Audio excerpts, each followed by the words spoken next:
Okay, let's finish up this chapter. So bottom up and top down are like two of the most kind of common ways to think about ecosystems and the way that they're structured. And forever there were camps of everything can be described by top up or bottom down or supply side, etc. And bottom up, the assumption is that net primary productivity is limiting the energy of the system, meaning there would be more of them if there was more primary productivity in the system. There'd be more if there was more grass. There'd be more if there was more phytoplankton. And the bottom of the food or the bottom of the trophic structure is what's defining the number, biomass, and abundance of things above that. The top up is looking at the ecosystem from the opposite side, saying that the highest trophic levels influence the trophic levels below them. The number of apex predators in the system defines how many of the either lower predators or consumers that are in that system. So there are two fundamental ways of thinking about the way that systems work. People argue back and forth which one's more important. And we wind up with kind of a Goldilocks hypothesis that they're both important. Oops. And so we can look at that under bottom-up control. Whatever the limiting resource is, nitrogen, phosphorus, light, soil, space, etc. If you add more of that limiting resource, in the case of Schindler's work, more phosphorus, then you have more primary producers, then you have more herbivores, more primary carnivores, and more secondary carnivores. You're going to have more of all of those. Top down says the more secondary carnivores you're going to have, the fewer primary carnivores you're going to have, and presumably herbivores and primary producers as well. That the system's controlled from the top down. And there's examples of both. Typically, top-down control is associated with some series of trophic cascades. So it's a series of trophic interactions that results in the changes of biomass and species composition. Predatory control by a top carnivore, fourth level decreases the abundance of a third level carnivore, which leads to an increase of herbivores, and then a decrease of primary producers. There's a couple examples of that. The most famous one that we've talked about is this Estes et al. Work from '98, where you've got sea otters, the third level in this case, so your primary carnivore, eating urchins, which is your primary consumer, which, if unchecked, eat your primary producer, your first level of in the trophic structure, in this case kelp. Then we add a fourth level. We add a top carnivore that's then consuming the primary carnivore, which is then releasing your primary herbivore from predation, and then that herbivore is then chewing down your primary producer in the system. And so you've got three levels, 1, 2, 3, and here we've got 4, 1, 2, 3, 4. And so that can cause this trophic cascade where we're adding a predator, and then that's resulting in the reduction of our primary productivity in the system. And the size of the arrows here is the strength of the interaction. So large strength, lower strength because there are fewer otters that can eat urchins, so there's more urchins, so they have a larger arrow consuming the kelp. We also looked at this. This is a cool study from New Zealand, looking at a stretch of river where they kind of fenced it off, cleaned the gravel, let some invertebrates settle in, and then added either no fish, galaxis, which is their native fish, or brown trout, which is an introduced species. And then they could look at the number of invertebrates. So here would be your primary or your first order predator, your primary predator, primary consumer, inverts, and then your primary producer, algae. So in the no fish example, we have lots of invertebrates or herbivores that are consuming lots of algae, so we have a small amount of algae. With Galaxis, we've got some reduction in invertebrates and a large increase in algal standing crop. And the difference here of a small change in invertebrates to a large change in algal standing crop comes from behavior. And when there's a predator in the system, herbivores act differently. They tend to hide more and forage less. In a predator-free environment, they're cruising around all day long, just mowing down their primary producer, whatever that is in the system. When predators are there, herbivores tend to change their behavior, and we've talked about that with like the elk and wolf example, etc. Same thing happens with bugs and algae and fish. And then you had brown trout, which is a larger predator. They're reducing the invertebrate density even more, and you have an increase here in the standing stock of algae. So the similar sort of story to the orca, otter, urchin, but here we've got brown trout, which is just a more effective predator. And terrestrial systems are thought to be more complex than aquatic systems, and trophic cascades were considered unlikely. It was thought that a decrease in one species would be compensated by increase of similar species that weren't being heavily consumed. And so the idea of complexity here is that you've got functional groups, and if one member of that functional group declines, there'll be another one that comes in. And the thought is that aquatic systems are more simple than marine systems. Here's an example that it's like they did a whole bunch of work to try to figure this out, which makes sense. That you've got Bacteria piper, herbivores, in this case looks like a caterpillar, ants that eat those caterpillars, and then beetles that eat those ants. And so here the arrow goes from this thing goes into that, this thing goes into that, this thing goes into that. And so they're able to manipulate through a whole suite of, you can imagine, like gridded experiment they did, including nutrient additions and things like that. The main story comes out with comparing the ecosystem with and without beetles. And so without beetles is the blue, and with beetles is the other color. I don't know, green or red or something other than blue. So without beetles, you have lots of ants. With beetles, you have fewer ants. Without beetles,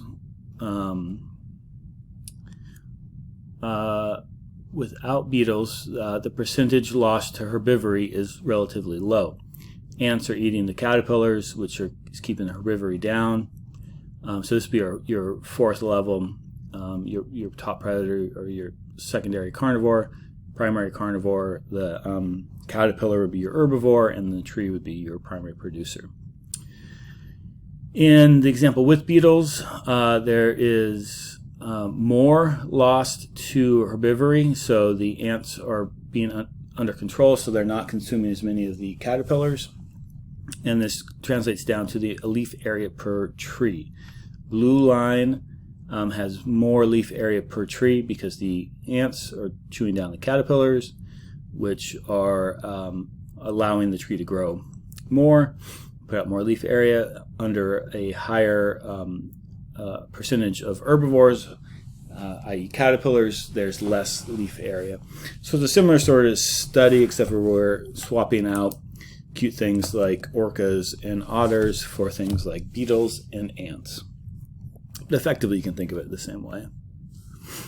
So what determines the number of trophic levels in a system? The number of levels may change due to addition or loss of a top predator, or a predator in the middle of the food chain, or an omnivore that changes food preference.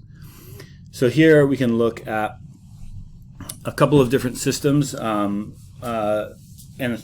here the circles represent species at different trophic levels, and the thickness of the arrow represents how much energy is flowing between the different ones.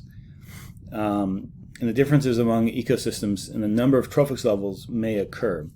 So in A, there's the addition or loss of a consumer at the top level. So here we can add. So if this is our primary producer. This is our herbivore. Here's our predator. We can add a predator. We go from 2 trophic levels to 3. And be the insertion or loss of a consumer at an intermediate level. So you could have,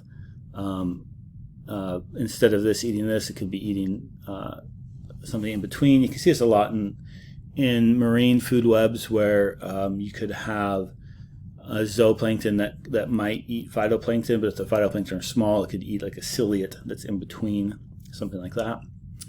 And then C is the change in the preferred feeding of an omnivore. So you can have an omnivore here that is eating a little bit of this and being eaten by this, or I guess this would be your omnivore. The omnivore can eat lots of plants or it can eat lots of insects. Here it's deciding to eat lots of plants, and so you kind of have a closer to 2 trophic levels. Then here the omnivore is deciding to eat a lot of this grazer or herbivore. So the herbivore is eating lots of the plants, and then it's being eaten a bunch by the omnivore, because the omnivore is no longer eating the plant, so this herbivore can consume more of the plant, but now it's getting picked off by the omnivore, which is switched from eating plants to eating the herbivore. So in that case, we have a trophic structure closer to 3. Factors controlling the number of trophic levels. The amount of energy entering via primary production. More production should allow for more trophic levels. It appears to be an important in resource-poor ecosystems. The sizes that matter, and this has been looked at along islands and looking at habitat heterogeneity. The more heterogeneity, typically you have higher species diversity. The frequency of disturbance, and so high trophic levels depend on lower levels and take a long time to establish after disturbance, and so typically systems that are more disturbed tend to be more simplistic and a little bit lower as far as trophic development. Here's looking at the number of trophic levels by ecosystem size. So this is again looking at a series of islands, and in larger islands you can support higher trophic levels. Again, think back to, this is for terrestrial, think back to the food pyramid, if you will, that takes a lot of area to support herbivores, primary, secondary, and in some cases tertiary predators. And so on a small island, it's just hard to support that when you think about the loss of biomass as you go from one trophic level to the next. Food webs are just conceptual diagrams we use to think about who's eating what. We can think about them in a simplistic fashion where we're just drawing connections but not really adding the strength of interaction. So here all the arrows are the same size, and so maybe ground squirrels are eating more of the plants than grasshoppers, but that's not really reflected here. And maybe golden eagles eat more ground squirrels compared to kit foxes. It's not really shown here, but it's showing these alternative pathways for energy. And again, the arrows point towards where the energy is flowing. So plants going to the ground squirrel, which is going to kit foxes or golden eagles. And the more organisms that are added to a food web, complexity increases to reflect the complexity of real ecosystems. Feeding relationships can span multiple trophic levels, omnivory, and they may include cannibalism, circular arrows, and we'll see that in the next one. So we can just start to add more complexity in here by adding more species. So if we want to expand out our food web to take into consideration all of the species, then it starts to get larger and larger.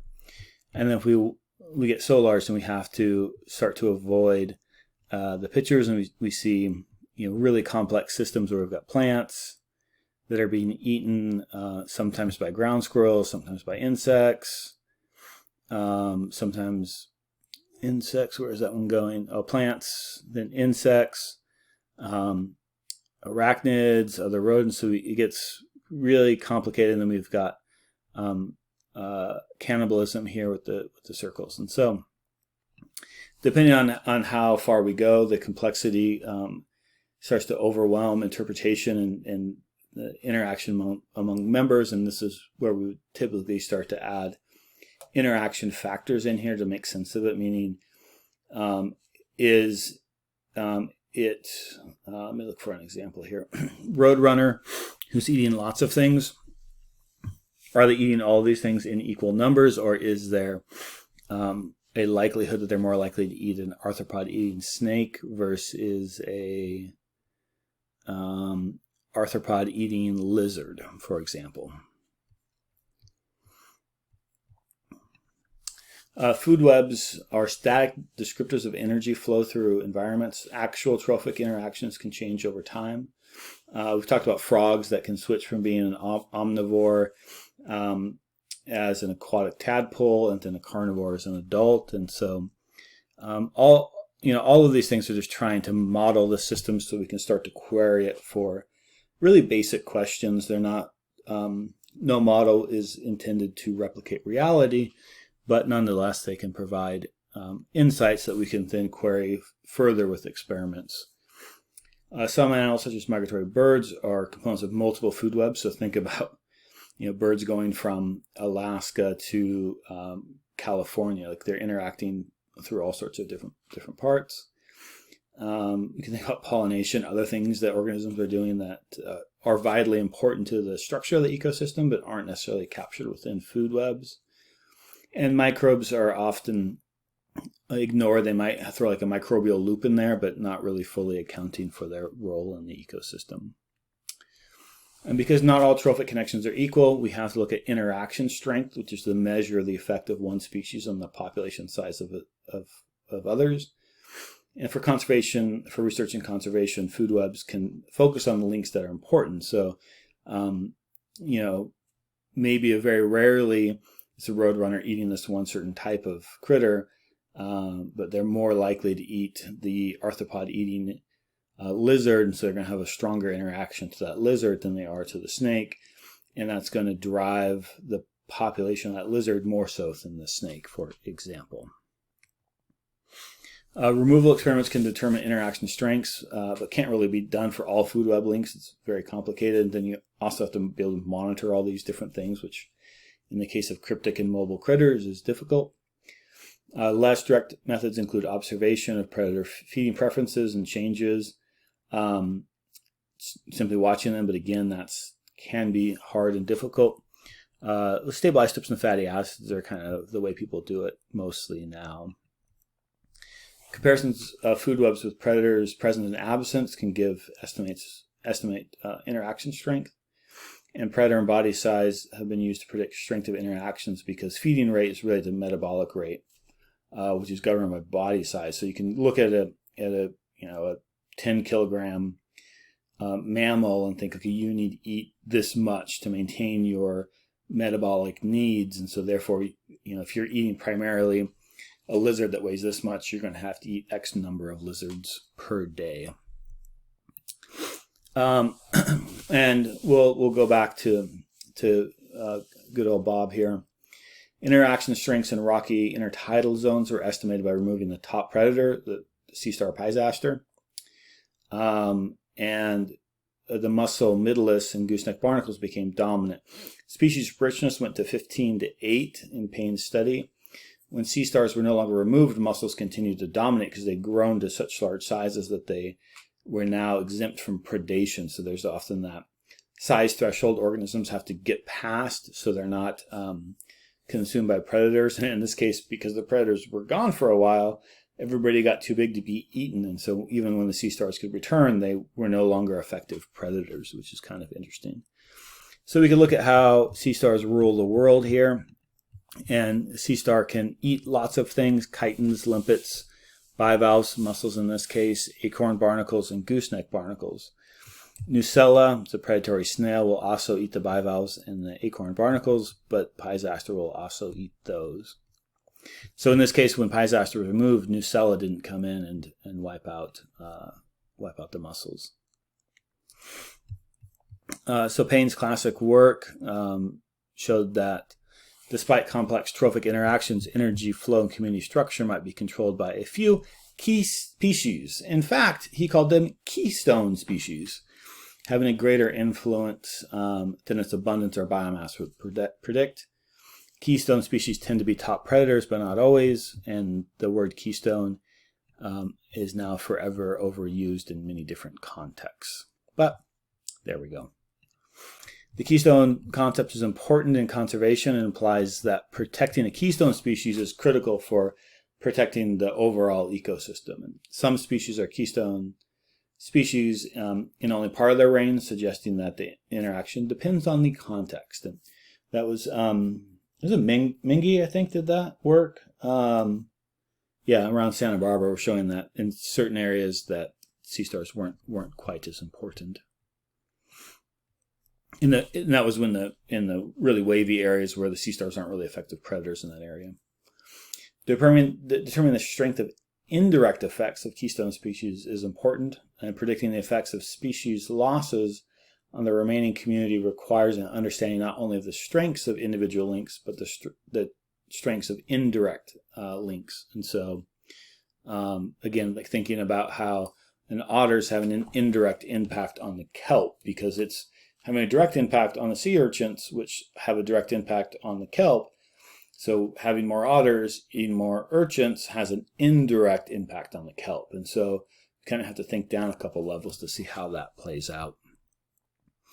There's been debate around, all these marine simple systems. What does that really mean for complex terrestrial systems? And stability is often measured by population changes over time. Large oscillations in population size increase susceptibility of species to local extinction. Thus, less stable food web means greater potential for extinctions of its component species. Elton and Odom argued that simpler, less diverse food webs should be more easily perturbed. And then May argued that food webs with a higher diversity are actually less stable. And this comes from like kind of a negative feedback loop, that the instability resulted from the accentuation of population fluctuations by strong interactors. And so the addition or removal of a strong interactor then kind of has cascading impacts through a more complex system that can go off in different ways. May's later big thing is he actually got knighted for this with Sugihara didn't get knighted because he's not British, but chaos theory in ecological modeling. That you got more players, you just have more unknowns, and ecosystems can kind of diverge in crazy ways. The portfolio effect is variation in one species population cancels out variation in another, so the overall abundance of the community remains the same. So greater diversity among arthropods would lead to greater probability of the portfolio effect. So for the final, we'll be looking at more essays than the last exam, and really, if there's any time I brought in slides that are not included in the downloaded slides or talked about something in addition, I would expect questions around that. So like here we talked about eco-colonization, and we talked about stellar sea lions and the two ways to think about that from top-down and bottom-up control. In prior lectures, I talked about the nursery tree and sort of three different ways of thinking about that. The heron and bald eagle example of their relationship in ecological terms.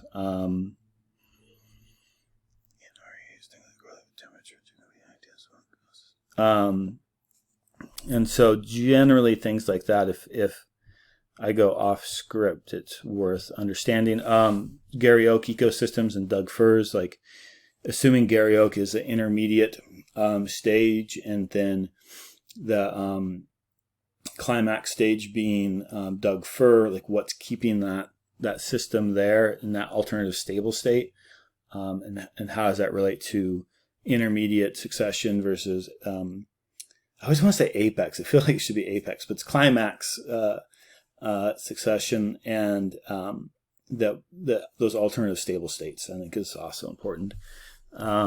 I talked a bit about deep sea hydrothermal vent associated worms and what we would expect their distribution to be. So hopefully that helps out. Good luck on the final.